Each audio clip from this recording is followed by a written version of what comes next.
I tried building a gaming PC and then comparing it to a pre-built from Best Buy, and honestly, the results were kind of surprising. So I tried to build the PC exactly the same as the one that I could walk into Best Buy and build or buy. So the PC on the right here from Best Buy is a Cyber Power, and it has great reviews on it. It is a 4.8, almost a perfect 5-star reviews. It is able to be picked up right now. I could walk in there, bring it home within the hour. I could be gaming right now if I left right now. Okay. So Cyber Power PC, I knew I wanted an X3D processor, AMD, because you get the most bang for your buck out of all the research that I've been doing. And a 5070 I thought was the sweet spot. I'm not going to be paying too much for a graphics card, but it's going to get the job done. I'm going to be gaming at 1440 ultra settings just fine on my 4K monitor. I can still play 4K gaming, probably not on ultra settings, maybe a mixture of some high. I'd have to tweak it out a little bit, but this one has a 2 terabyte SSD. It's not an M.2, but I mean, it's 2 terabytes. I download a lot of, AAA title games. I thought that'd be pretty nice. So, I mean, $1,950 isn't that bad, I don't think, for a pre-built, and it's got plenty of cooling. It's water cooled. It's got 4 pre-installed fans. It's got a keyboard and a mouse as well. It's got 32 gigs of RAM, which is fine for if I do want to stream or edit some videos or something like that. And then let's jump over to the left side of the screen on Amazon. Now, I know a lot of these pre-built computers skimp out on like stuff like the motherboard, the power supply, and some other things like the RAM. So I don't know exactly what RAM kit is in the Best Buy one. It doesn't tell me exactly, but I tried to get it as close as possible. It is 32 gigs. It is DDR5. I mean, I tried to get it as close as possible. Now, on the Amazon side, we starting off with the PC or the CPU cooler. I went cheap with this, only $35, because you could see already the price is $19.49 for the pre-built, and we're already past that $19.71 and on the custom one that I got to build, right? So I had to cheap out somewhere to get the price comparable, right? And now you got to get a Windows key. This one actually included a thumb drive with a bootable file, the Windows key and all that, so I can have Windows, a legit copy.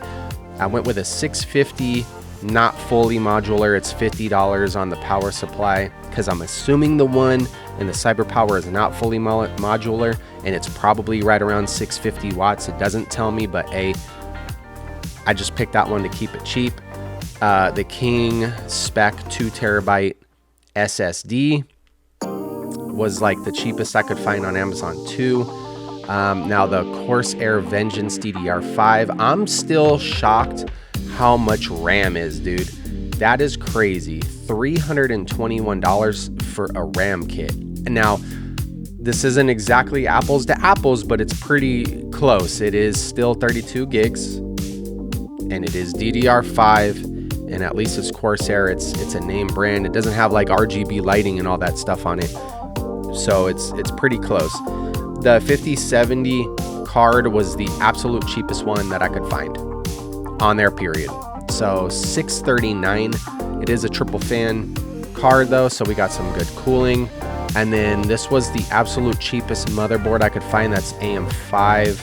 That would go with the processor. The processor is crazy, guys, though. I don't know if I need a Ryzen 5 or 7. I could probably do a 5, honestly, but that's what's in here. So to keep it the same, that's what it is, $464. I got just a cheap keyboard and mouse combo, $45. And then the case is very similar. It's got 6 pre-installed fans. So this one has, if you count the cooler, pretty much 7. This one's got 6. I mean, it's pretty close for $67, but grand total $19.71. So I was surprised at the results. I'll do some other videos. I'll look at like Newegg and Micro Center and stuff like that. But this is just, you know, walking into Best Buy. Now I can't just walk into Best Buy here and buy all these components individually because they don't stock all that stuff. I couldn't do that. So I'd have to go online, and I thought Amazon was probably everybody's go-to. I'll make some other videos though about like Newegg and all those other places, but for here, I don't know, I was surprised. It's actually going to cost more to build the custom PC. And then this one has like water cooling on it, which is pretty sick. And then the gaming keyboard and mouse, you know, ain't that bad. I mean, the reviews were really, really good. People were, you know, commenting, you know, leaving their reviews and photos, and that was awesome to see. 4.8 stars, like that's crazy. Now on the left side, the Amazon one, now I'm not scared like of building PCs. I've done it before, but so here's the pros and cons, right? The pro about the pre-built is you walk in, buy it, come home, you're done, do some updates, you're done, right? You're gaming. The con about building one is there's room for error, okay? You're dealing with these components, you have a chance to damage like pins and damage components, static electricity. You got to be careful, right? There's room for error in this. It's time consuming. I mean, there's a lot to do, the cable management and all that stuff. I mean, you got to think about all that stuff too.